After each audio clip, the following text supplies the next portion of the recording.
Hey everyone, in this video I'm going to show you how to create your first Python app. So let's do it. My project is called YouTube.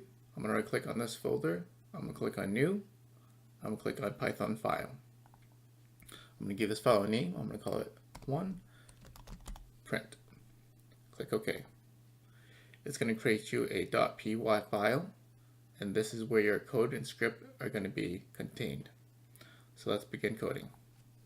I'm going to type in print in lowercase followed by parentheses, and then in these parentheses I'm going to type in hello world with single quotes,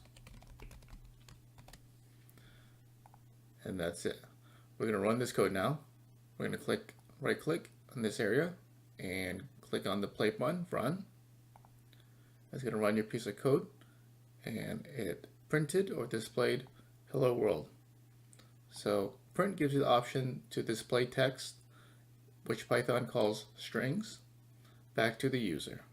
Congrats on your first Python app. And that's it for this video.